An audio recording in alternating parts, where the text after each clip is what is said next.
মুসলমান ভাইরা রে আমার, আল্লাহ পাক আমাকে তোমাকে যেমন করে বানিয়েছে, তুমি যদি আল্লাহর দরবারে বলো রে মালিক 50 থেকে 60 বছর আমি গরিবী হালাতে থাকবো, আমার ধন সম্পদ কম থাকবো, কোনো অসুবিধা নাই। ও মালিক, আমার ধন সম্পদ কম হয়েছে তাতে কোনো অসুবিধা নাই, কিন্তু দুনিয়াতে আমি যতদিন বেঁচে থাকবো অতদিন পর্যন্ত তোমার হুকুম মতো চলবো, তোমার নামাজ ছাড়বো না, সাজদা ছাড়বো না। আল্লাহ ডাক দেয়া কয়, মুমিন তোমার এই সম্মানিত কপাল লাগায় যখন তুমি আমার কুদরতি কদমে সাজদা দাও, এই একটা সাজদার দাম তামাম দুনিয়ার চাইতে আমার কাছে বহুত দামি হয়ে যায়। তুমি সমাজের যত বড় নেতা হও, যত বড় বডিওয়ালা হও, যত বড় সম্মানী হও, যত বড় এমপি হও, যত বড় মন্ত্রী হও, তুমি যখন নাকি সম্মানিত কপাল লাগায়া আমার কুদরতি কদমে সাজদা দিয়া পড়ে থাকো, আমি ফেরেশতাদেরকে ডাক দিয়া দেখায়, এ ফেরেশতারা দেখো, আদমের বানাইতে তোমরা নিষেধ করেছিলা, কিন্তু আদমের সন্তানেরা আমার কুদরতি কদমে সাজদা দিয়া পড়ে আছে। আল্লাহ ডাক দিয়া কয়, ফেরেশতারা দেখো, আদমের সন্তান মাজা, কোমর, ঘাড়, কাঁধ সব ভাঙ্গা সাজদা দিয়া পড়ে আছে। দেখো বান্দা আর ছোট হইতে পারে না। একটা মানুষ নামাজের সাজদা দিলি যত ছোট দেখা যায়, অন্য কোনো আমলের মাধ্যমে এত ছোট হওয়া যায় না। কথা বলেন ঠিক কিনা? সাজদা দিলে যত বড় মানুষ হয়, যত বড় নামি দামি হয়, সাজদা দেওয়ার পর মাজা, কোমর, ঘাড়, কাঁধ সব ভাঙ্গা যখন সাজদা দিয়া পড়ে থাকে, আল্লাহ ফেরেশতাদেরকে ডাক দেয়া কয়, দেখ আমার অমুক বান্দা সাজদা দিয়া পড়ে আছে, আমার দরবারে সুবহান রব্বিয়াল আলা বলে বলে প্রশংসা করতেছে।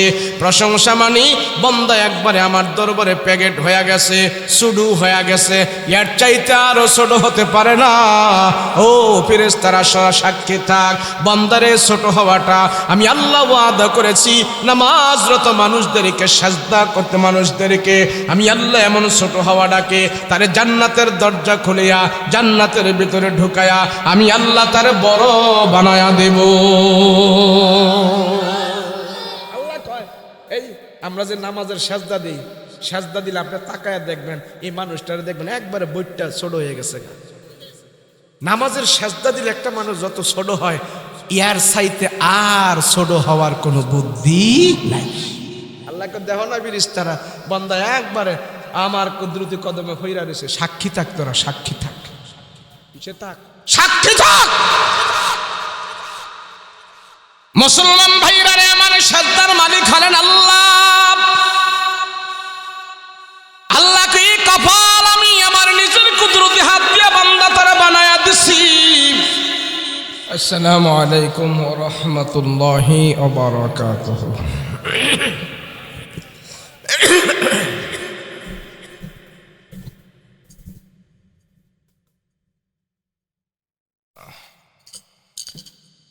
আলহামদুলিল্লাহ, আলহামদুলিল্লাহিল্লাযী খালাকাল ইনসান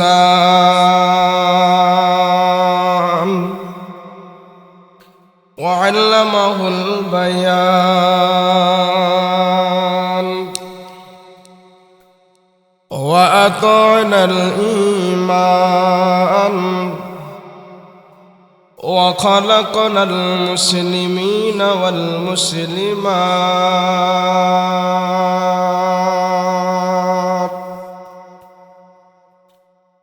সাল্লাল্লাহু তাআলা আলাইহি ওয়া আলা আলিহি ওয়া আসহাবিহি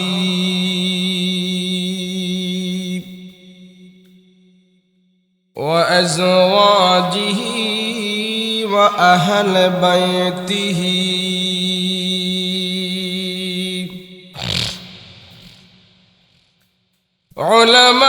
উলামাই উম্মতিহি ওয়া ফুকাহাই মিল্লাতিহি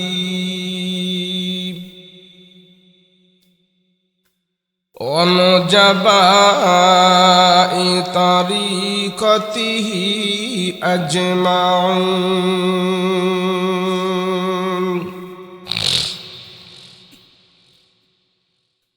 الذي أرسله الله تعالى بالحق بشيرا ونذيرا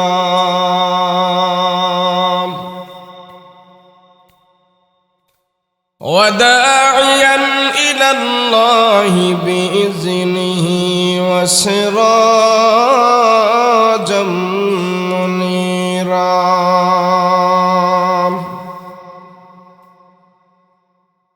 أما بعد فأعوذ بالله من الشيطان الرجيم بسم الله الرحمن الرحيم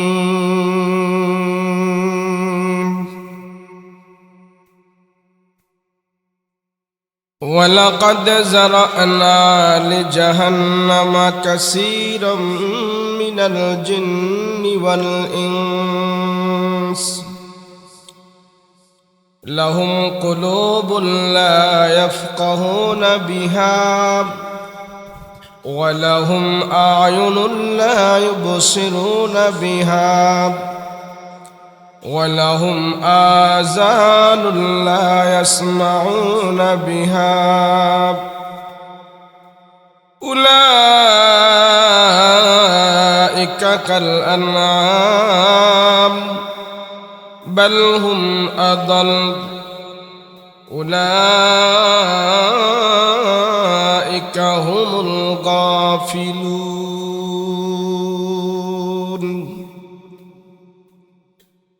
وقال الله تعالى عز وجل يا أيها الناس إنا خلقناكم من ذكر وأنثى وجعلناكم شعوبا وقبائل لتعارفوا إن أكرمكم عند الله أتقاكم إن الله عليم خبير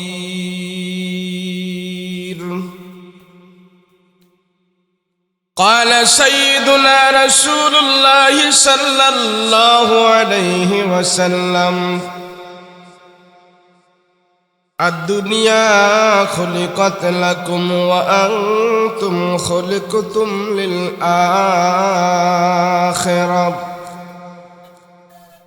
أو كما قال النبي عليه الصلاة والسلام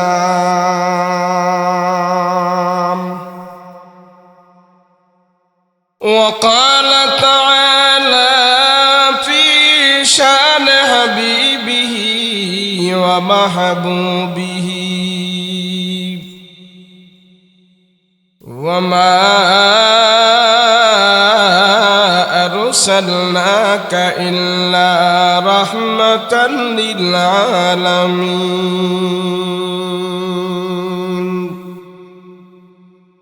صلى الله على سيدنا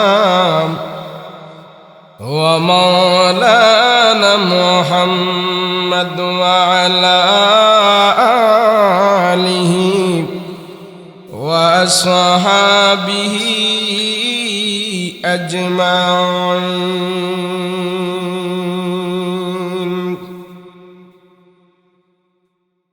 अल्लाह दिल दे जो तेरे इश्क के घर हो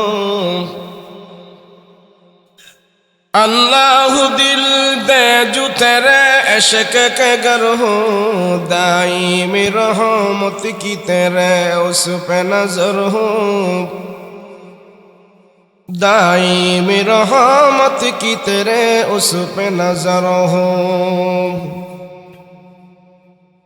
दिन दे के तेरे इश्क में हाल हो उसका दिल देख तेरे इश्क में हाल हूँ उसका महशर का अगर शुरू हो तो बिना खबर हो महशर का अगर शुरू हो तो बिना खबर हो मादर दु जहाँ गैर खुदा यार नदारिम मादर दु जहाँ गैर खुदा यार नदारिम जुजियाद खुदा ही चदे गुरकार नदारिम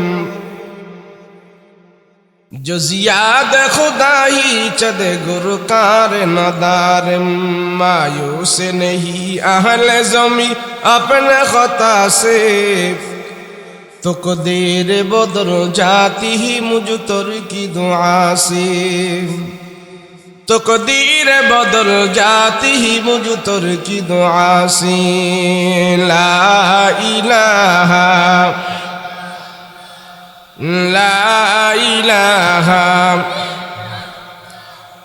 ला इलाहा इल्लल्लाह ला इलाहा ला इलाहा इल्लल्लाह मुहम्मदुर रसूलुल्लाह सल्लल्लाहु। उत्तर लक्ष्मीपुर हाजिरहाटी मरहुम हाजी बालागाजी ব্যাপারী ওরফে বুলু ব্যাপারী বাড়ির अग्रदूत इस्लामी युव संगठनेर उद्योगे 2 दिन ব্যাপী তাফসীরুল কোরআন মাহফিল महती माहफिलेर सम्मानित श्रद्धाभाजन सभापति हाजी मोहम्मद मतिउर रहमान साहेब हाजी मोहम्मद जिलु मिया साहेब सम्मुख पानबबिष्ट दिनदार मुत्ताकी परहेजगार भाइरा पर्दार अंतराले अवस्थानरत आमार श्रद्धेय मा बोनेरा আল্লাহ পাকের দরবারে কালেমাত শুকর আদায় করছি বলে আলহামদুলিল্লাহ। আল্লাহ যারে ভালোবাসে পছন্দ করে মহব্বত করে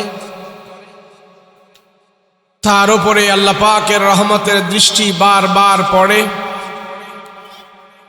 ওই রহমত প্রাপ্ত বান্দাদেরকে আল্লাহ পাক এই জমিনে নেক কাজের মধ্যে শামিল করে রাখে। বলেন আমরা যে এখানে বসে আছি আমরা এখন কোন কাজে আছি? আমাদের এই যে কাজ না এটা কোন কাজ? নেক কাজ কাকে বলে জানেন? যে কাজে গুনাহ হয় না ওইটাই নেক কাজ। কোন কাজ বলেন? যেই কাজে গুনাহ হয় না সেটাই কি কাজ। আপনারা যে এতক্ষণ এখানে বসে ছিলেন এবং কিছুক্ষণ আরো বসে থাকবেন, বলেন তো আপনাদের দ্বারা কি গুনাহ হবে এবং হয়েছে? আপনাদের কথায় বোঝা যায় বসে আপনারা অনেক গুনাহ করছেন। এনে কি বিড়ি টিড়ি খাইছেন নাকি? পিছনে হেরা বিড়ি খাইছে বয়া? হ্যাঁ, গান বাদ্য করছেন, নাচানাচি করছেন, গালিগালাজ করছেন কারণে? চুপ করে সবাই বসেছিলেন, তাই না? আলেম ওলামারা বয়ান করছে, অনেক বয়ান আপনারা বুঝেনও নাই, কি নাই? অনেক বয়ান আপনারা বুঝেনও নাই, কিন্তু বসেছিলেন। এই বসেছিলেন আপনার আমার এই বসে থাকাটা আল্লাহর দরবারে গুনাহমুক্ত হয়ে পৌঁছে গেছে। আমার আপনার 50, 60, 70 বছরের হায়াত থেকে আজকের এই মাহফিলের 1-2 ঘন্টা আল্লাহর দরবারে গুনাহমুক্ত হয়ে পৌঁছে গেছে। মাহফিল দিলে এই যে ওয়াজ মাহফিলগুলো দেয় না, ওয়াজ মাহফিলগুলো দেওয়ার দ্বারা একটা লাভ সর্বপ্রথম, এই লাভটা হইল বান্দা যতক্ষণ মাহফিলে বৈশা থাকে অতক্ষণ সে সর্বপ্রকারের গুনাহ থেকে মুক্ত থাকে।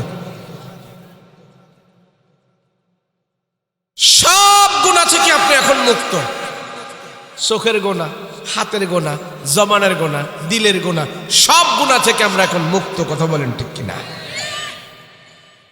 এই 2 দিন ব্যাপী মাহফিলের দ্বারা আমাকে আপনাকে এখানে যারা এই ব্যবস্থাপনা করে 2 দিন কমপক্ষে 2 ঘন্টা আমার আপনার জীবন থেকে তারা গুনাহমুক্ত সময় উপহার দিয়েছে।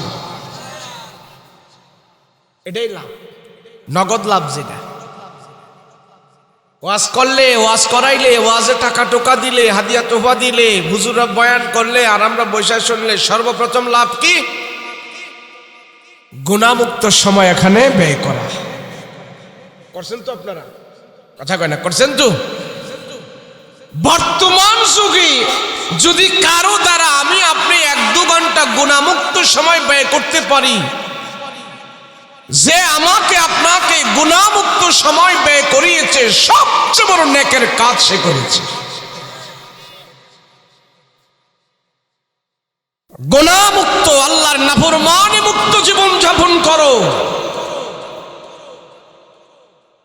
কিন্তু গুনাহ আছে, সুদ আছে, হারাম আছে, ঘুষ আছে, আবার পাগড়িও ঠিক আছে, পাঞ্জাবিও ঠিক আছে, তসবিও ঠিক আছে, সেজদাও ঠিক আছে।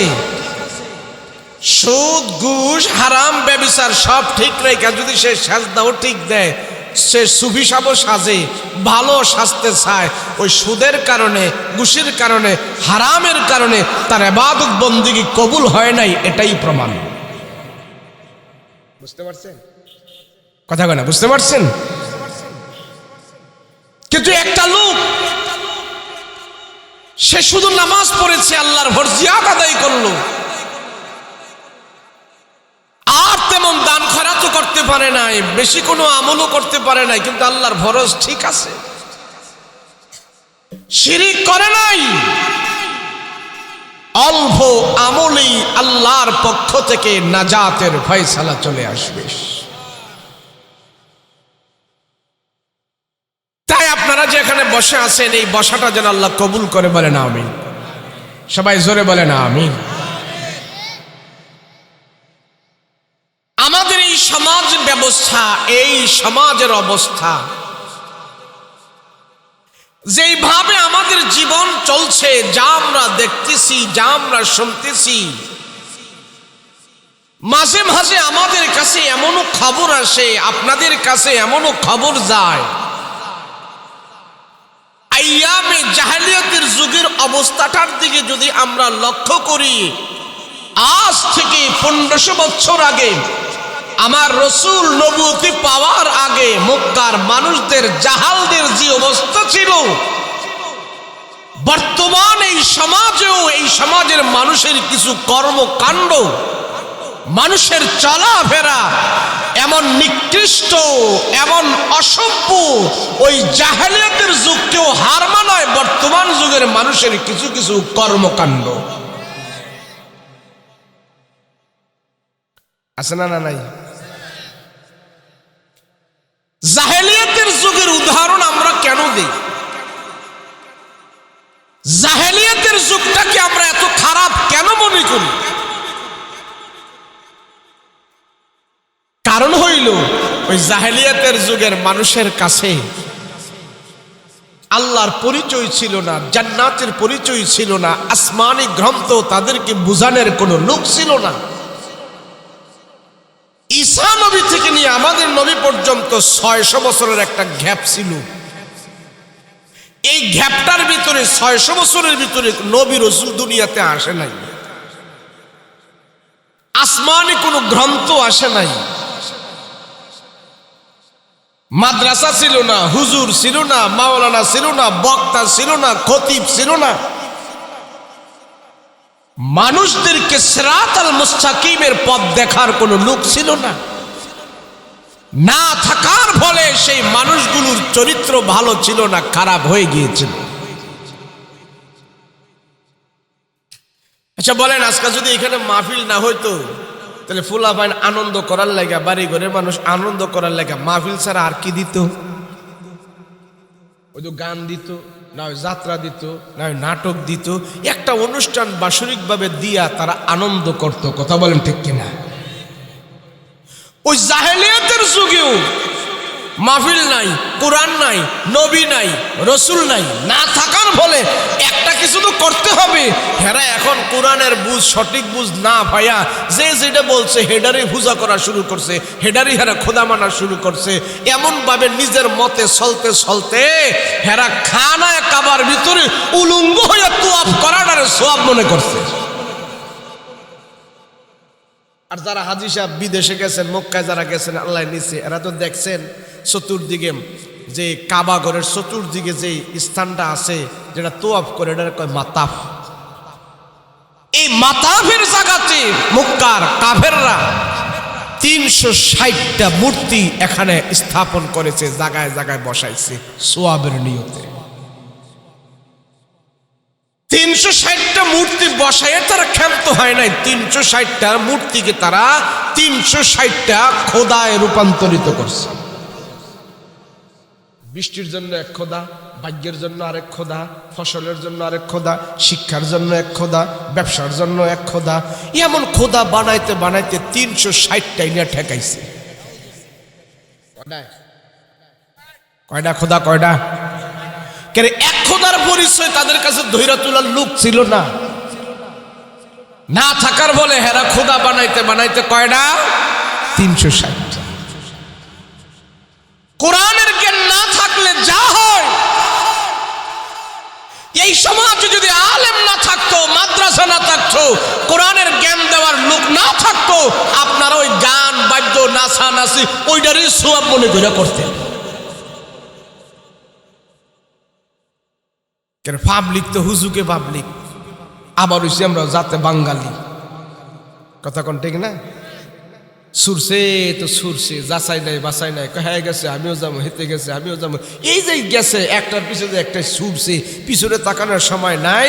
আল্লাহ কই গেছে না গেছে ওটা দেখার দান নাই, হুজুকে বাঙালি সব তালে তালে সুরছে। আছে না? না নাই? আমরা যাচাই বাছাইটা একটু কম। কি কম? কথা কয় না দি, যাচাই নেই। বাউরে গেছে আমিও যাবো, জামাই গেছে আমিও যাবো, বাপে গেছে আমিও যাবো, খালু গেছে আমিও যাবো, মামু গেছে আমিও যাবো। কি লেগে গেছে হিডা খবর নাই, হ্যাঁ গেছে আমিও যাবো। আছে না? নাই? এক রাজা দেশ চালাইছে 5 বছর। কয় বছর? আপনাকে আমার কথা বুঝেন তো? অসুবিধা হইব কথা কইলে? আমি আইসি অনেক কষ্ট করে, কিন্তু আমার কষ্টটা দূর হয়ে গেছে আপনার করে দেখা, আলহামদুলিল্লাহ। খান রাজায় দেড় চালাইছে 5 বছর। কয় বছর? আগে সব পেস্টেস ভাঙ্গা লই। 5 বছর দেড় চালানোর পরে রাজায় কয়, উজির রে 5 বছর তো দেড় চালাইলাম, দেশের মানুষ আমারে কতটুক ভালোবাসে আমি কেমনে বুঝুম, আমার কতটুক সাপোর্ট আছে, আর আমার দেশের জনগণ কেমন কি লেনদেন, আমি তো আমার চেয়ারে বসে থাকি, আমি তো বুঝি না পাবলিকের অবস্থাটা কি।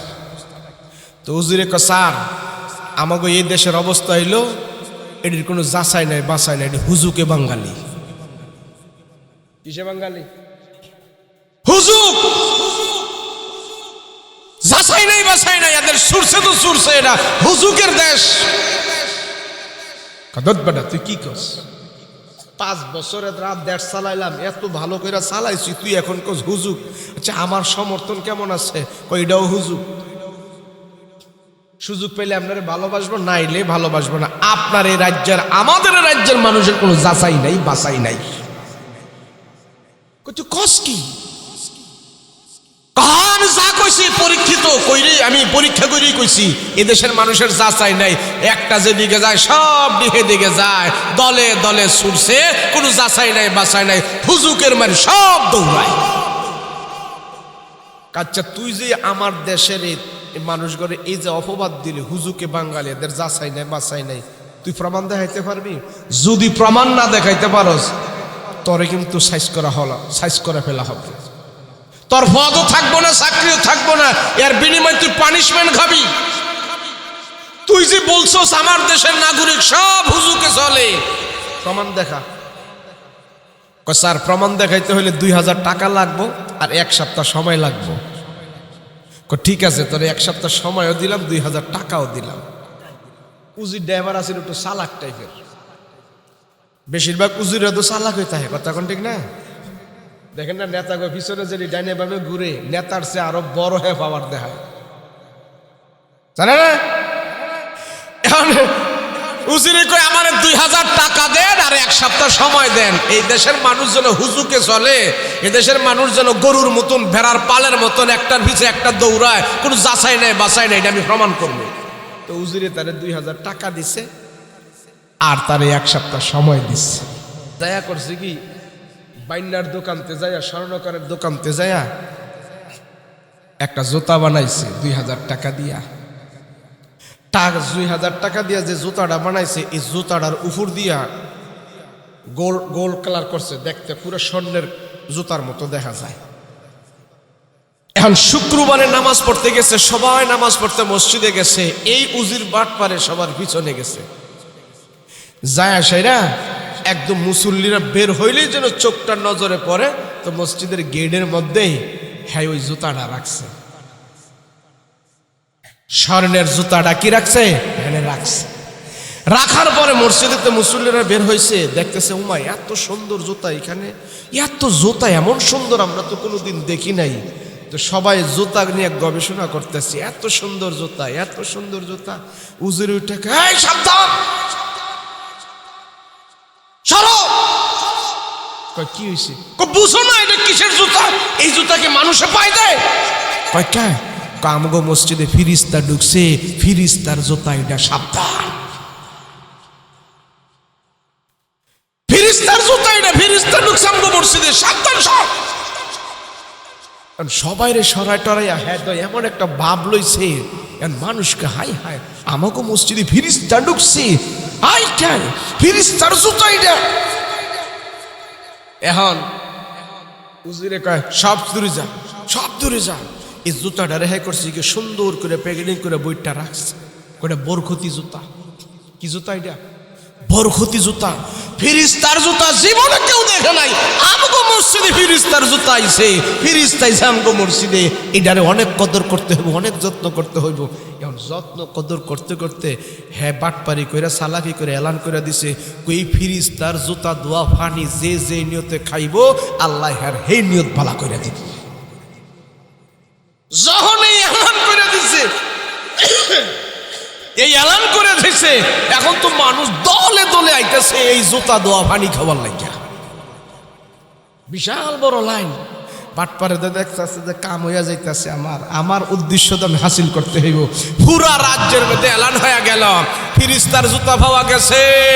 উত্তর হাজির টেহে, উত্তর লক্ষ্মীপুর হাজিরহাটির গ্রামের মসজিদে ফিরিস্তার জুতা পাওয়া গেছে, ফিরিস্তার জুতা পাওয়া গেছে। এই ফিরিস্তার জুতার ভানি যে খাইব, যে যে নিয়ত করে খাইব সেই নিয়ত ভালো হয়ে যাব। এই যে এলান শুনছে, নারী বুড়ু ছোট বড় আলেম জালেম সব আইতেছে পানি পড়ার লাগে। বিশাল বড় লাইন।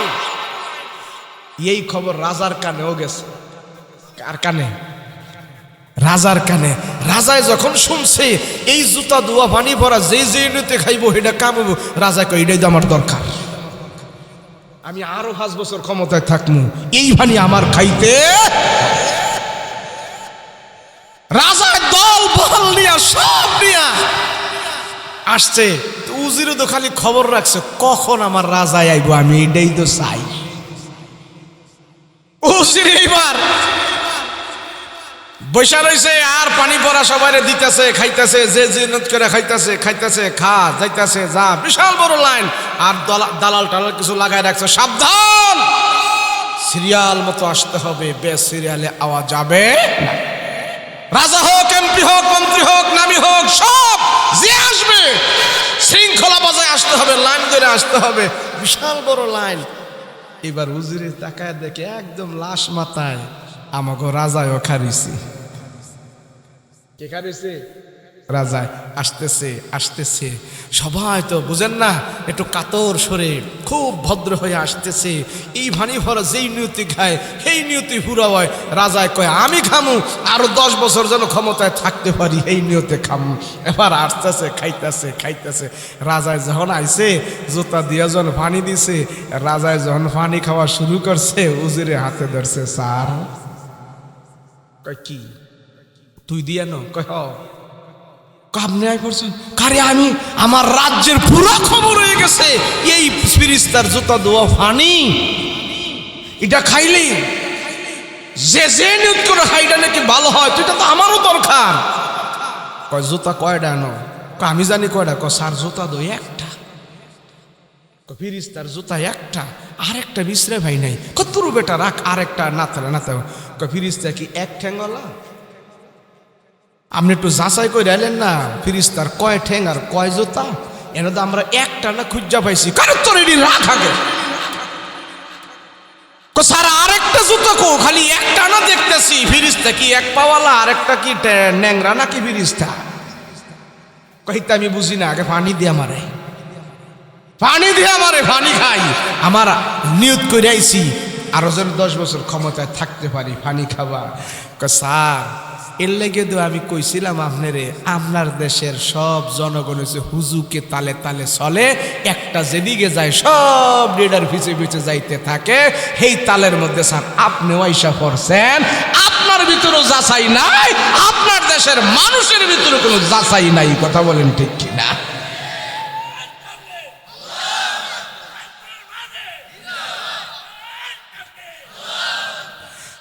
যাচাই করা লাগবে।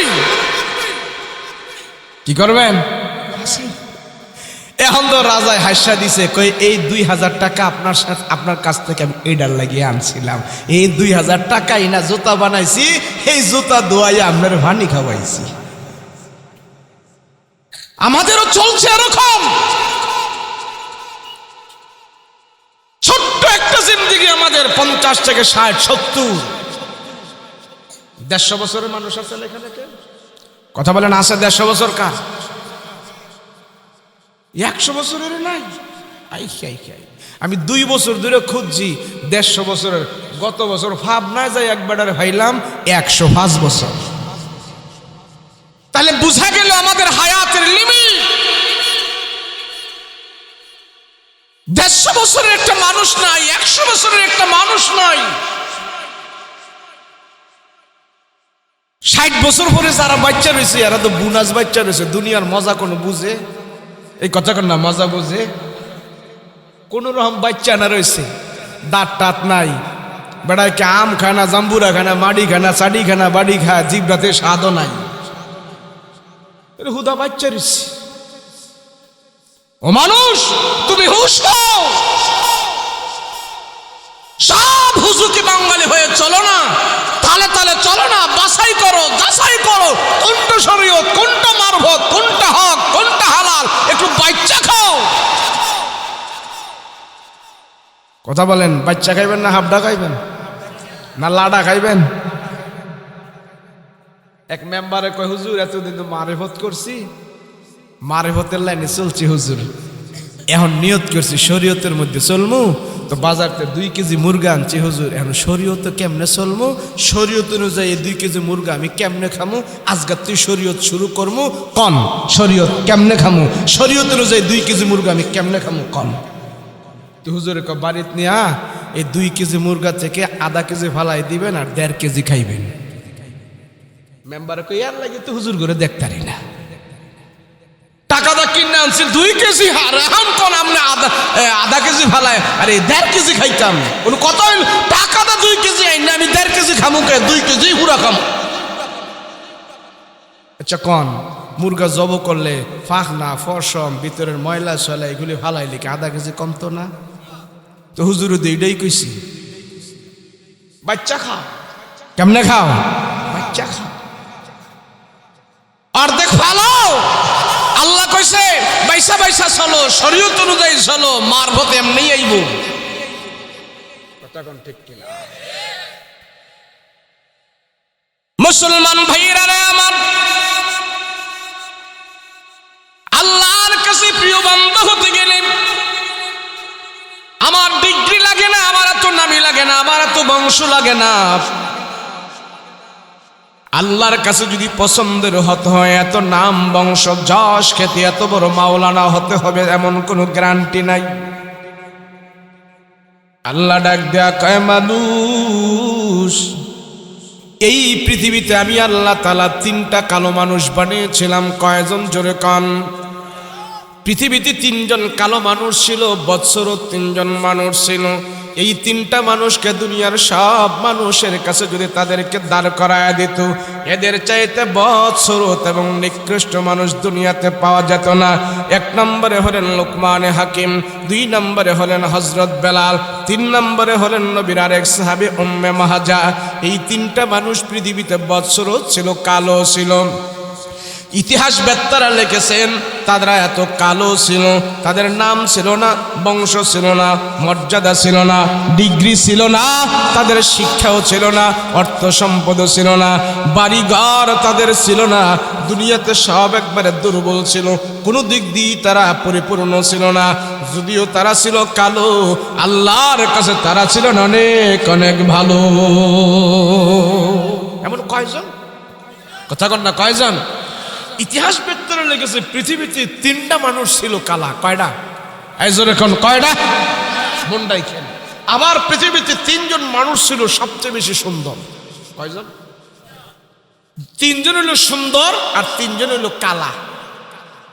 সুন্দরের ভিতরে হইলেন আমার নবী মুহাম্মদুর রাসূলুল্লাহ সাল্লাল্লাহু আলাইহি ওয়াসাল্লাম আর ইউসুফ আলাইহিস সালাতু ওয়াস সালাম। আর আরেকজন ছিলেন নবীর সাহাবী দাহিয়াতুল কালবি। এই 3জন মানুষ ছিলেন সবচেয়ে বেশি সুন্দর আর 3জন ছিলেন একবারে কালা। এই কালো মানুষ আমাদের সমাজে যারা আছে এরা নিজের চেহারাত নিজে তাকায় তাকায় অনেক সময় আয়না দিয়া তাকায় নিজের নিজে আক্ষেপ করে, খোদা রে যত কালা হয়েছ আমারও ডাইল্লা দিছ চোহ আর কারোরে দেখছিলি না রে খোদা। আরে বলে তো এরকম কেন? হ্যাঁ তো চিন্তা করে আমার যে এত কালা করে খোদায় বানাইছে কোন মহিলা আমার আই লাভ ইউ কয় না, এর জন্য এর মনে একটা দুঃখ। কিন্তু এই 3টা মানুষ এত কালো হওয়ার পরেও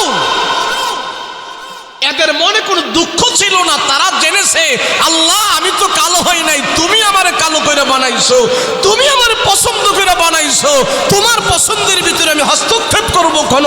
কালো হয়েছি, গরিব হয়েছি, আমরা দুর্বল হয়েছি, ধন সম্পত্তি নাই, তাতে কোনো অসুবিধা নাই, তোমারে রাজি আর খুশি করে আমরা তোমার দরবারে যেতে চাই। তুমি আমাদেরকে যেদিন জান্নাত দিবা দুনিয়ার সব কিছু থেকে আমাদেরকে তুমি দামি বানাইয়া দিবা। কালো হয়েছে কি কোনো অসুবিধা নাই, কোনো অসুবিধা নাই। আমরা একটু সম্পদ না পাইলে, একটু সমাজে ভালো মতো না চলতে পারলে, হায় রে খোদা কের লেগে আমার এত যন্ত্রণা দিলি, কের লেগে আমার এত গরিব বানাইলি, কের লেগে খোদা আমার এত গরিব বানাইলি। আর কারণে সোহদে হস না, হেরে দিস 10 তালা, আমারে দেশ না 1 তালাও আছে না। হিংসার আগুনে আমরা জ্বলে পড়ে ছারখার হয়ে যাই। হ্যাঁ রয়েছে 20 তালা, হ্যাঁ রয়েছে 10 তালা, হেরে দেখছি ছোটো কালে কি করছে না করছে, ল্যাংডয়া চলছে, এখন বেলে হ্যার 10 কানি সম্পত্তি। খোদারে তুই হেরে সহ দেখছস, আমারে দেখস না, আছে নাকি না? এরা হলো হিংসুক। এই হিংসুক আল্লাহর আদালত থেকে এমন ভাবে অপমানিত হবে জান্নাতের সুঘ্রাণও সে পাবে না। হিংসুক চিনেন আপনারা? এই হিংসুক চিনেন? এক বেটা স্বপ্নে 2টা পাথর পাইছে। কটা পাইছে? 2টা পাথর পাইছে। 2টা পাথর পাইছে, আল্লাহ তারে স্বপ্নে দেখাইতেছে, এই তুই রাতের বেলা ঘুমাই রইছস, নে 2টা পাথর নে আমার কাছ থেকে, ফরস পাথর। তুই খালি 2টা পাথরে ঘষা দিবি, ঘষা দিবি, ঘষা দেওয়ার সাথে সাথে তোর ফাঁসের বাড়িওয়ালা যে আছে হ্যাঁ 10 তলা বিল্ডিং নিব, আর তোর হইব 5 তলা। তোর কত হইব? ঘুমে তুইটা তো বেড়ে এমন খুশি, আল্লাহ আমি 5 তলা বিল্ডিং এর মালিক, আল্লাহ তুমি 5 তলা দিবে আমারে। তো নিজের 5 তলার কথা মনে করে পাথর এমনি ঘষা দিতে চায়, আবার কয় না ঘষা দিতাম না, হ্যাঁ না 10 তলা হয়ে যাবে।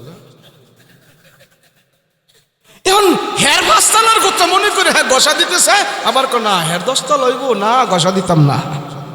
আমার 5 তলা পাইলে না, পাইলে নাই, হেরে কি 10 তলা হইতে দিব নাকি? এখন হের 10 তলার কথা চিন্তা করে হের 5 তলাও হে হারাইয়া দিছে। এর নাম হইল হিংসুক। কথা বলেন ঠিক কিনা? মুসলমান ভাইরা রে আমার, আল্লাহ পাক আমাকে তোমাকে যেমন করে বানিয়েছে, তুমি যদি আল্লাহর দরবারে বলো রে মালিক 50 থেকে 60 বছর আমি গরিবী হালাতে থাকবো, আমার ধন সম্পদ কম থাকবো, কোনো অসুবিধা নাই। ও মালিক, আমার ধন সম্পদ কম হয়েছে তাতে কোনো অসুবিধা নাই, কিন্তু দুনিয়াতে আমি যতদিন বেঁচে থাকবো অতদিন পর্যন্ত তোমার হুকুম মতো চলবো, তোমার নামাজ ছাড়বো না, সাজদা ছাড়বো না। আল্লাহ ডাক দেয়া কয়, মুমিন, তোমার এই সম্মানিত কপাল লাগায় যখন তুমি আমার কুদরতি কদমে সাজদা দাও, এই একটা সাজদার দাম তামাম দুনিয়ার চাইতে আমার কাছে বহুত দামি হয়ে যায়। তুমি সমাজের যত বড় নেতা হও, যত বড় বডিওয়ালা হও, যত বড় সম্মানী হও, যত বড় এমপি হও, যত বড় মন্ত্রী হও, তুমি যখন নাকি সম্মানিত কপাল লাগায়া আমার কুদরতি কদমে সাজদা দিয়া পড়ে থাকো, আমি ফেরেশতাদেরকে ডাক দিয়া দেখায়, এ ফেরেশতারা দেখো, আদমের বানাইতে তোমরা নিষেধ করেছিলা, কিন্তু আদমের সন্তানেরা আমার কুদরতি কদমে সাজদা দিয়া পড়ে আছে। আল্লাহ ডাক দেয়া কয়, ফেরেশতারা দেখো, আদমের সন্তান মাজা, কমর, ঘাড়, কাঁধ সব ভাঙ্গা সাজদা দিয়া পড়ে আছে। দেখো বান্দা আর ছোট হইতে পারে না। একটা মানুষ নামাজের সাজদা দিলি যত ছোট দেখা যায়, অন্য কোনো আমলের মাধ্যমে এত ছোট হওয়া যায় না। কথা বলেন ঠিক কিনা? সাজদা দিলে যত বড় মানুষ হয়, যত বড় নামি দামি হয়, সাজদা দেওয়ার পর মাজা, কমর, ঘাড়, কাঁধ সব ভাঙ্গা যখন সাজদা দিয়া পড়ে থাকে, আল্লাহ ফেরেশতাদেরকে ডাক দেয়া কয়, দেখ আমার অমুক বান্দা সাজদা দিয়া পড়ে আছে, আমার দরবারে সুবহান রব্বিয়াল আলা বলে বলে প্রশংসা করতেছে। প্রশংসা মানে বান্দা একবারে আমার দরবারে প্যাকেট হয়ে গেছে, সুডু হয়ে গেছে, এর চাইতে আরো ছোট হতে পারে না। ও ফেরেশতারা সাক্ষী থাক, বান্দারে ছোট হওয়াটা আমি আল্লাহ ওয়াদা করেছি। নামাজরত মানুষদেরকে সাজদা করতে মানুষদেরকে আমি আল্লাহ এমন ছোট হওয়াটাকে তারে জান্নাতের দরজা খুলিয়া জান্নাতের ভিতরে ঢুকায়া আমি আল্লাহ তারে বড় বানায়া দেব।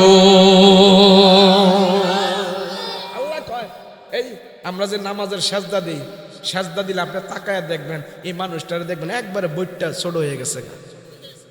নামাজের সাজদা দিলে একটা মানুষ যত ছোট হয়, ইয়ার চাইতে আর ছোট হওয়ার কোনো বুদ্ধি নাই।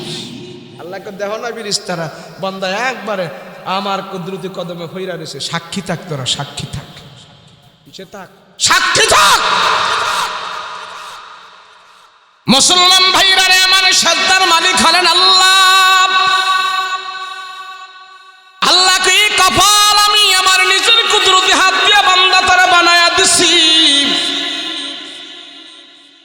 জোরে বলেন, আমার আপনার কপাল বানাইছে কে? আমাদের হাড্ডি, মাংস, চর্বি, রক্ত যা আছে সব বানাইছেন আল্লাহ ফেরেশতা দিয়া, আর আমাদের এই অবব চেহারাটা বানাইছেন আল্লাহ কুদরতে হাত দিয়া।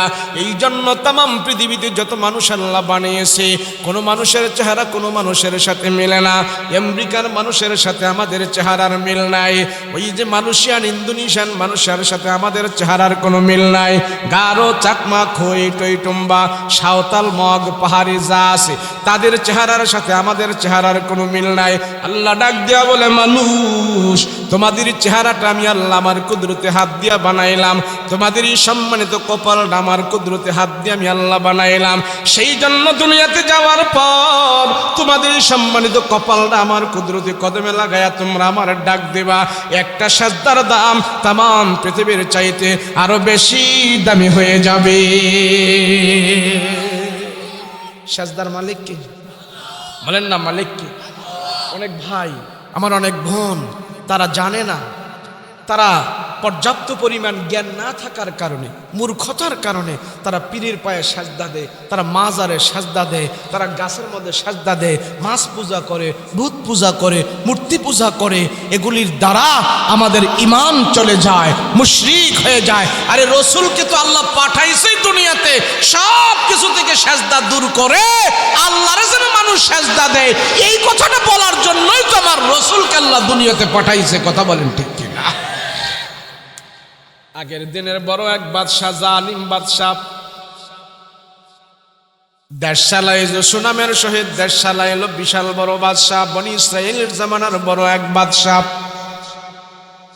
নিজের খাহেশ জাগলো, মানুষ যেন তারে সেজদা দেয়, তারে যেন সম্মান করে, তার নিজের খাহেশ জাগলো।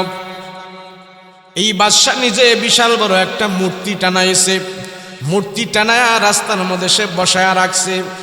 বাদশাহ জীবিত থাকতেই তার মূর্তিটা এইভাবে টানায়াম, বাদশাহ নিজে মূর্তির পাশে বসা আছে। আর এদিক দিয়া যত মানুষ যায় সব মানুষদেরকে বলেন, আমার সম্মানার্থে আমার মূর্তির সাজদা দাও, আমার সম্মানার্থে আমার মূর্তির পায়ে তোমরা সালাম করো, আমার সম্মানার্থে আমার মূর্তিকে তোমরা সাজদা দিয়ে আমাকে সম্মান করো। সব মানুষে জালিম বাদশার ভয়ে বাদশার মূর্তির সামনে মাথা নত করে করে তারে সম্মান করে আর সাজদা দেয়। ওই যুগে একজন ইমানদার বাদশার সামনে দিয়া যাইতেছে, বাদশার সামনে দিয়া যায়, আর বাদশাহ ইমানদার দিকে ডাক দিয়া বলে, ইমানদার তুমি এত বড় ইমানদার হয়ে গেছো, এটা কি দেখো? বলে আপনার মূর্তি। বলে এখানে কি সাজদা দেওয়ার কথা লেখা আছে? বলে সাজদা দাও। ইমানদার কয় না না, কোনো মানুষকে সাজদা দেওয়া যায় না।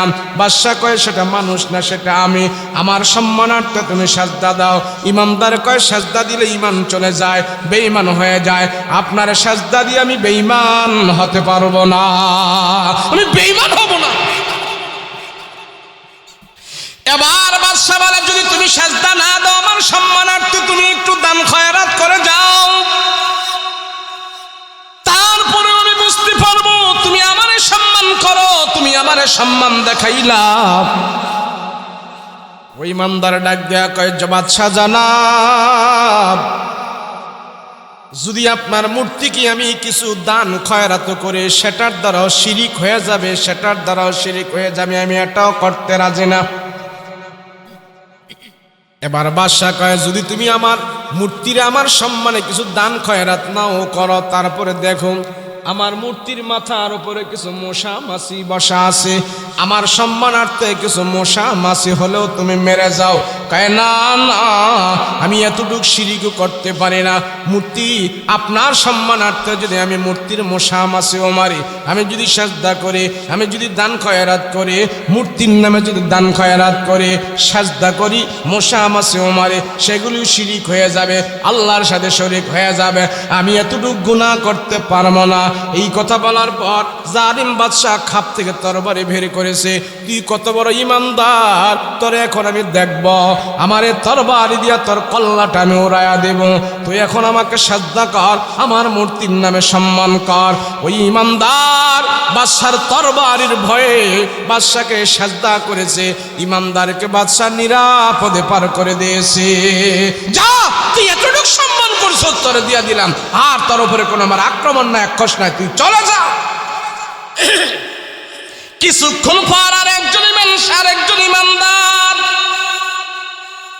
এই ইমানদার এসে বলেন চলে যাচ্ছে। বাদশা তারা ডাক দিয়া বলল, কোথায় যাও? বলে আমার গন্তব্যে আমি যাই। বলে এটাকে দেখো না? বলে দেখছি তো, আপনার মূর্তি এখানে। কি লেখা আছে? বলে আপনাকে সাজদা করার কথা বলা আছে। ওই ইমানদার কহে না বাদশা জনাব, সাজদা করা যাবে না, সাজদার মালিক তো আল্লাহ। এবার বাদশা বলে, ইমানদার আমার মূর্তির নামে যদি তুমি সাজদা না করো, কিছু দান খয়রাত করো। এবার সেই ইমানদার বলে, মূর্তির নামে দান খয়রাত করা যায় না। কয় মশা মাছি হলে মারো। কয় না, তাও করা যাবে না, মশার মাছি মাথা পরিমাণ এতটুক শিরিক নিয়েও আমি আল্লাহর দরবারে হাজির হতে চাই না, আমার ঈমান আমি শিরিক থেকে মুক্ত রাখবো। খাপ থেকে তরবারি বের করে বলে, এক্ষুনি তোমার কল্লাটা আমি 2 টুকরা করে দেব। ইমানদার বলে ফেলল, হে বাদশাহ, আমার ইমানের কারণে আপনি আমার কল্লা উড়াইয়া দিতে পারেন, তবে আমি মাছির মাথা পরিমাণ শিরক করতেও রাজি না। আমার পবিত্র ইমান নিয়ে আমার আল্লাহর দরবারে হাজির হতে চায়। এবার বাদশাহ, জালিম বাদশাহ বলে, তুই কত বড় ইমানদার, তোরে দেখে দেব, কল্লাটা একবারে উড়াইয়া দেব। কয় আমি রেডি আছি, আমার কল্লা দিয়ে দিব, আমি শহীদ হয়ে যাব, তারপরও আমার ইমানের ভিতরে মাছির মাথা পরিমাণ শিরক আমি মিশ্রণ করব না। দাও কল্লা ফালাই দাও।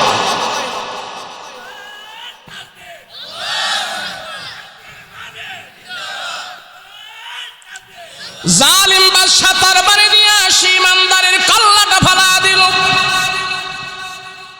বনি ইসরাইল জামানার কথা, ওই জালিম যখন কল্লা উড়ে দিয়েছে, ইমানদার মাটির মধ্যে পড়ে গলা কাটা মুরগির মতো ছটফট ছটফট করতেছে, ছটফট ছটফট করতেছে। বেঈমান ইমানদারদেরকে ইমানের কারণে কল্লা উড়াইয়া দিয়েছে, শহীদ করে দিয়েছে। সেই যে রক্তগুলো জমিনের মধ্যে গড়ায়া গড়ায়া পড়ছে, সব মানুষ এসে তার গলা কাটা মুরগির মতো ছটফট ছটফট গুলো দেখতেছে, আর তার রক্তের ভিতর থেকে আওয়াজ আসতেছে, ও ইমানদার, তোমার ইমান পবিত্র রাখার কারণে, শিরিক মিশ্রণ না করার কারণে তোমার ইমান শিরিক থেকে মুক্ত রেখেছো, পিওর ইমান নিয়ে তুমি আল্লাহর দরবারে যেতেছো। ওই রক্তের ভিতর থেকে আওয়াজ আসলো, জালিম বাচ্চাকেও শোনায়া দিল, মানুষদেরকেও শোনায়া দিল, ইমান একবারে পিওর, ইমান একবারে তাজা, কোনো শিরিক মিশ্রণ করে নাই ইমানের ভিতরে। এই ইমান যখন নাকি কবরের ভিতরে রাখা হবে, আল্লাহ তাআলা শিরিক মিশ্রণ ইমান না, শিরিক যুক্ত ইমান না, একবারে শিরিক যুক্ত, শিরিক মুক্ত ইমান। শিরিক থেকে যাদের ইমানকে মুক্ত করে রেখেছে, এই ইমান যখন নাকি আল্লাহর দরবারে যাবে, এই ইমানওয়ালার আত্মা যখন নাকি আল্লাহর কাছে যাবে, এই আত্মাটাকে আল্লাহ সবুজ পাখি বানায়া জান্নাতের ভিতরে ঘুরাইতে থাকবে।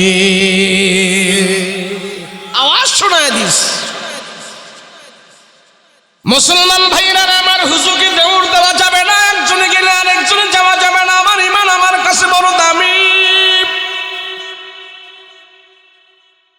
এই ভারতবর্ষে একজন বিশাল বড় আল্লাহর ওলি ছিলেন, তার নাম হলো খাজা মঈনুদ্দিন চিশতি। জোরে বলেন কি নাম? জোরে বলেন কি নাম? আজকে এই সমাজের ভিতরে কিছু কিছু মানুষ আছে, খাজা মঈনুদ্দিন চিশতির নামে ডেক বসায়, গান গায়, খিচুড়ি খায়, তবলা বাজায়, হারমোনি বাজায়। বড় দুঃখ, বড় দুঃখ, বড় আফসোস, বড় আফসোস। আপনি গান গাইবেন, আপনার মন চায়, কোনো অসুবিধা নাই। আপনি বাজনা বাজাইবেন, কোনো অসুবিধা নাই। আপনি বাদ্য বাজাইবেন, আপনার গুনাহ আপনি হবে। কিন্তু একজন হক্কানি আল্লাহর ওলিকে যদি আপনি ব্ল্যাকমেল করে তার নামে বদনাম গান, আমি হুজুর কিন্তু সেখানে দাবি আছে। কেন আপনি আল্লাহর একজন হক্কানি ওলিকে আপনি কেন অপবাদ দিবেন? কারণটাকে খাজা মঈনুদ্দিন চিশতি রহমাতুল্লাহ আলাইহি এই পবিত্র কোরআনুল কারীমের 30 পারা হাফেজ ছিলেন, 5 ওয়াক্ত নামাজ পড়তেন, তাহাজ্জুদের নামাজের কোনোদিন কায়জা করতেন না। খাজা উসমান হারুনি তার উস্তাদ ছিলেন। খাজা মঈনুদ্দিন চিশতি রহমাতুল্লাহ আলাইহি সেই লোকে তাহাজ্জুদের নামাজের কায়জা নাই, যে আল্লাহর ওলি 30 পারা কোরআন বুকের ভিতরে নিয়ে জীবন যাপন করেছে, খোদার কসম কোনোদিন উনি ঢোল তবলা বাজায় নাই। সঠিক ইতিহাস নিয়ে আসুন। আরে খাজা মঈনুদ্দিন হইল কিভাবে, এই ইতিহাসটাও এই গাদাদের জানা নাই।